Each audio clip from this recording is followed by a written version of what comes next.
Bonjour, bienvenue à Sport International. Défaite de 6-3 des Canadiens de Montréal. Une autre défaite face aux Capitals de Washington après la victoire contre Nashville.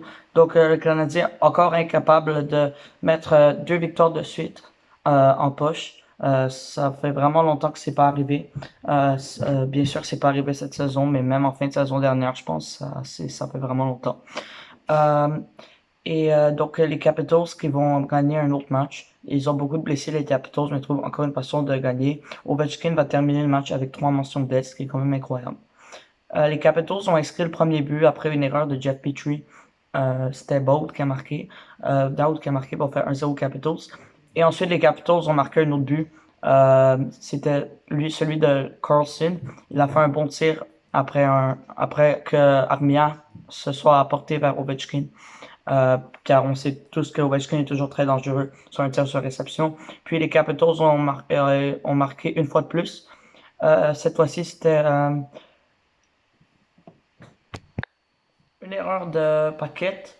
Puis il a carrément tiré sur un joueur des Capitals et la rondelle est entrée dans le filet pour faire 3-0. Donc une période désastreuse. J'ai eu l'impression que les Capitals avaient toujours la rondelle dans la zone et ça ne pouvait pas aller pire dans la deuxième. Mais Evans a donné un peu de consolation en marquant un but et faisant 3-1 à la fin de la première période.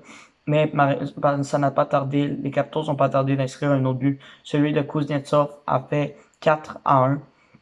Et Caulfield, la seule bonne nouvelle du match, enfin va réussir à marquer son premier but de la saison après avoir été rétrogradé à la balle et remonté. Et je pense que ça va lui faire du grand bien. Un but bizarre tout de même, la rondelle qui a à peine franchi de la ligne, mais Caulfield va être sûrement très content de ce but et je pense que ça peut le débloquer puisque quand tu marques un but, après ça va tout seul. Il fallait juste ce brin de confiance. Donc au moins ça c'est une très bonne nouvelle que le jeune Caulfield ait marqué son premier but de la saison.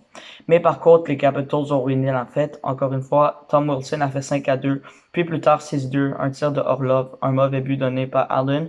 Et peut-être Lakonen a réduit l'écart, mais trop peu trop tard. Une défaite de 6-3 des Canadiens de Montréal. Je veux commencer par parler des vétérans des Canadiens qui doivent faire beaucoup mieux. Premièrement, Tyler Toffoli, ça me choque comment il est rendu. Il a vraiment baissé son niveau de la saison passée. Il me fait tellement penser à Eric Staal de l'année dernière et c'est pas normal puisque Eric Staal c'est un vétéran qui est maintenant même pas en train de jouer dans la Ligue nationale puis qui voulait juste rester dans la LNH, mais Toffoli c'est différent, c'est un joueur de 29 ans qui était en voie de 40 buts cette saison et je sais pas pourquoi mais il a vraiment pas l'air de suivre le jeu. Il est très lent, il a vraiment l'air d'un gars en fin de carrière, ce qui est très étrange. Et il y a aussi par rapport à Toffoli, c'est que il y a plusieurs raisons qui peuvent expliquer cette baisse de régime. Je pense peut-être qu'il n'a pas encore accepté la défaite de l'an passé. Peut-être qu'il a tout donné pour la coupe. Il y avait plus de motivation à sa première année à Montréal. Et maintenant, c'est comme un désastre. Il a l'air d'un joueur de quatrième ligne. Donc, oui, je pense. Et puis, une autre raison, je pense que aussi la division canadienne est un peu plus facile. Il marquait beaucoup de buts contre les Canucks, qui ont une défense un peu moins bonne. Donc oui, Toffoli qui a vraiment baissé de niveau et qui doit s'améliorer, mais c'est fou comment un joueur peut être bon à sa première saison puis un désastre à sa deuxième. Puis c'est un peu la même chose pour Gallagher. Gallagher, je pense, oui, il en fait une mention d'aide, mais en même temps, c'est un autre de ces gars-là qui ont trop donné pour la Coupe Stanley puis qui sont trop déçus de la défaite en finale parce que c'est sûr que ça a l'air facile quand tu penses de te remettre le moral, mais c'était pas facile pour les joueurs parce que c'est rare que dans ta carrière, tu as eu l'opportunité de gagner la coupe. Et je pense que ça affecte beaucoup Toffoli, Gallagher et Petrie.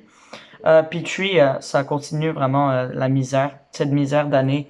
Encore des mauvais jeux défensivement, mais en plus, il n'a pas du pas offensivement. Un autre match de aucun point. Puis on a besoin de la production, c'est le défenseur numéro 1 des Canadiens. Puis je voulais mentionner un truc qui a l'air très banal, mais qui fait beaucoup changer les choses, c'est que Dvorak n'est pas du tout au niveau de Dano, comme quelques personnes disaient, pensaient, Marc Bergevin. Puis ça fait que Suzuki doit prendre plus de temps de glace. Et Suzuki, l'année passée, n'était pas habitué à prendre de grosses minutes et n'avait pas besoin de jouer contre les meilleurs trios de l'adversaire, ce qui augmentait sa production offensive. Et là, Suzuki, on voit que peut-être qu'il joue un peu moins bien parce qu'il a la pression sur lui de devoir occuper le centre numéro 1 des Canadiens de Montréal. Puis Dano lui enlevait tellement de pression, puis là, ça se voit vraiment la différence. Et Anderson, je pense, encore une fois, je pense que son contrat est un peu mauvais. Puis, mais en même temps, c'est un joueur qui emmène beaucoup. Puis défensivement, il y a aussi Savard. Ça continue. C'est un autre gars qui ressemble vraiment à Carl Osner, dans le sens que on l'a payé cher, on avait des attentes envers lui, mais ça ne marche pas. Et donc oui, puis Jake Allen, c'était son retour au jeu.